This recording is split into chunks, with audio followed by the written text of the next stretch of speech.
What's up, guys? This is Webby back again for a huge topic for you, a very interesting topic for you that we're going to be discussing right here on the podcast. Brock Lesnar and his plans for the Royal Rumble. Brock Lesnar, Vince McMahon's genius plans that he has for him at the Royal Rumble. As we all are aware, Braun Strowman and Kane, the big red machine, went face to face, brawled all over the ringside area on Monday Night Raw. There was no official winner. So, the question is, who is going to face Brock Lesnar at the Royal Rumble? We're going to be going over that today. First off, I'd like to thank everybody for tuning in. I'd like to tell everybody that if you have missed anything on the channel this week, go back and check it out. Raw and SmackDown live reviews, my preview and predictions video of Clash of Champions. Go back and check that out as well.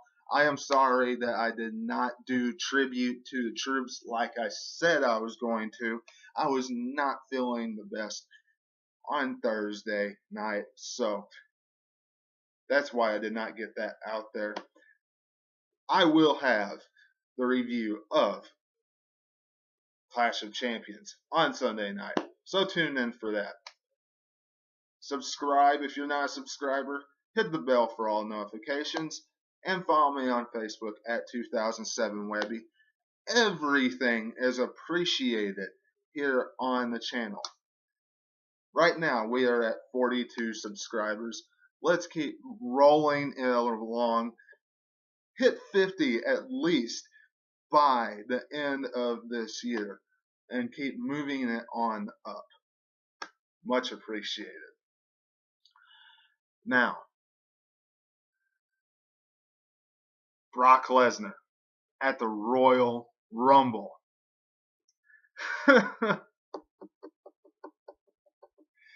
You know, as I mentioned at the beginning, Braun Strowman and Kane brawling. We all know that happened. We all know that it was a no contest finish. So what does that mean, WWE? That means that no question it's going to be a triple threat match. That means that it's the first time Kane will ever face Brock Lesnar. That means in 20 years, Kane is getting a Universal Championship matchup. And he's in the main event. And he's been in the business for 20 years. Not saying that's always a bad thing. Because people are griping about it. And whether you like Kane at this stage of his career or not, go back. Okay? Go back to some of the other superstars. Okay? That got title shots when they were in their older stages. And I'm not counting The Undertaker, because The Undertaker is a legend. The Undertaker is awesome. One that comes to my mind is the world's strongest man, Mark Henry. Back in 2011, he got a world championship title shot and beat Randy Orton. That's what comes to my mind. Now, I didn't hear a lot of people gripe and complain about that. They said it was well-deserved. 2017, 2018, people are griping and complaining about it. Now, do I think it's the best thing that Vince McMahon has come up with and has for Brock Lesnar? Absolutely not. No. Finn Balor is a much better matchup. Now, sure, some people might say he's a vanilla midget. No contest. Not a chance. But when you really think about it, the predictability of Finn Balor getting the championship looks a lot more predictable about him winning it than Kane winning it.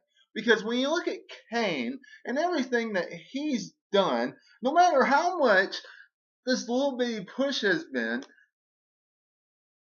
get rid of that, weigh him out.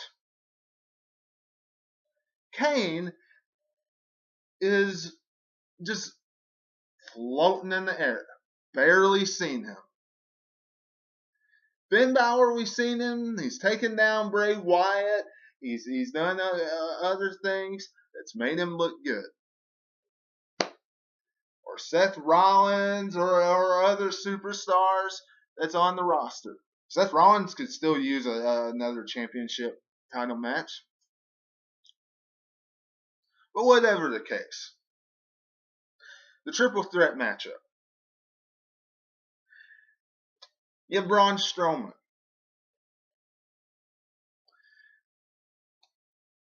Lost to Brock Lesnar a couple months ago. Less than a 10-minute matchup. Now, sure, Brock Lesnar did get power slammed and power slammed and power slammed and that kind of stuff during the matchup. But ultimately, Braun Strowman failed. Braun Strowman got beaten and took steps back.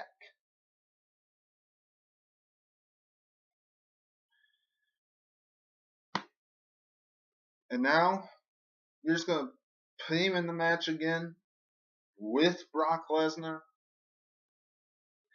Do we honestly think he's going to beat the Beast? No.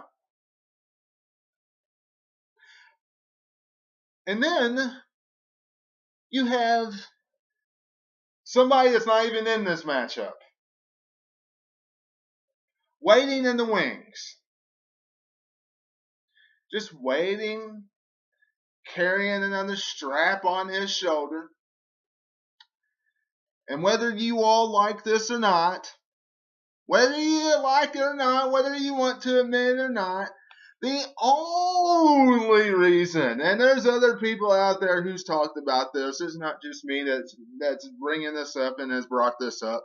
Thank you, JD. You brought this up too, but Roman Reigns is only holding the Intercontinental Championship for a champion versus champion matchup at the Royal Rumble. At WrestleMania. Excuse me. Now, I want you all to think back to something. Think back. WrestleMania 6. WrestleMania 6. We have Hulk Hogan versus the Ultimate Warrior. Champion versus champion. Title for title. Now, was Hulk Hogan's contract up in the WWE? Absolutely not. But when you think of everything that Hulk Hogan had done since then, and you think of the rise the Ultimate Warrior was having, do you honestly think that Hulk Hogan was going to take the Intercontinental Championship away from the Ultimate Warrior? Absolutely not. Fast forward to 2017/18. If that's the direction they go in, Brock Lesnar wins, Roman Reigns retains his championship all the way to WrestleMania 34. And I'm not saying that Roman Reigns is on the rise, because if you ask me, he's still not over with the fans. I don't care what anybody says. He's not the face of the company. I don't care what anybody says or what spin the WWE wants to put on with it. Because quite frankly, they have pushed him down our throat for 4 years now. And if it hasn't worked in 4 years, you honestly think it's going to work? And let's be honest here. The only reason why he's getting some cheers right now, the few he's getting in the crowd, is because he's with the Shield. And if you really break that down, that is slowly drifting away, because some of them, the Shield members, when they come out, aren't coming out to the Shield's music anymore. That's proof on Monday Night Raw. And some of the Shield members aren't even coming out with the Shield t-shirts on.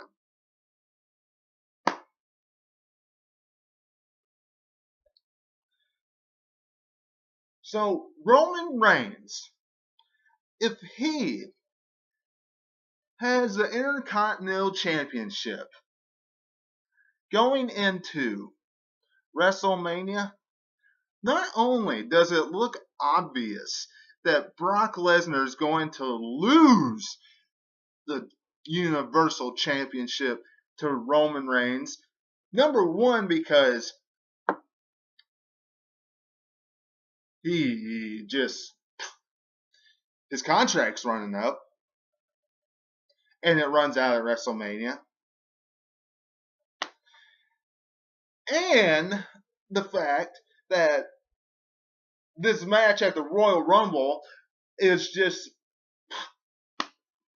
a nothing throwaway match, a dud, because Braun Strowman's already been defeated, and Kane, even though he,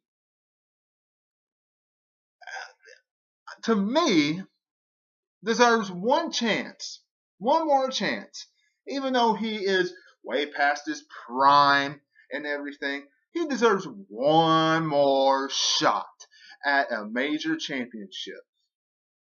Just like, even though it was Mark Henry's first major shot, just like Mark Henry got a major shot in his later years with the company, Kane deserves that one shot. It's just a bad place for Kane to have it. Bad place. And it shouldn't be with Brock Lesnar. And you shouldn't use the same verbiage that you used with The Undertaker. Because they said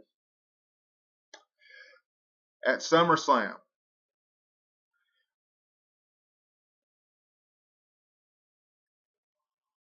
The Undertaker has never defeated Brock Lesnar in his career. They said that at SummerSlam when those two competed against each other. Which made it obvious what was going to happen to some degree. So, this match definitely makes it way obvious that Brock Lesnar is going to win and go to WrestleMania and drop the title. And Roman Reigns holding the Intercontinental Championship also makes it obvious that it's going to just be a cakewalk on who's going to win. Because Brock Lesnar is not going to hold the Intercontinental Championship. There is no way, not one inch of thought that anybody could be able to convince me of that. None. Now, some of you might be able to be convinced. That's fine. We all have our opinions. That's why we have YouTube channels. That's why people do wrestling podcasts. That's why there's social media. You put your opinions down there. That's fine and dandy. That's great. But coming from this opinion, there's no way Brock Lesnar would do any of that stuff. And coming from this opinion, this match, even though Kane deserves one last chance, it's the wrong time, it's the wrong place. Let me know what you're thinking in the comments below. Subscribe to the channel, Facebook at 2007 Webby.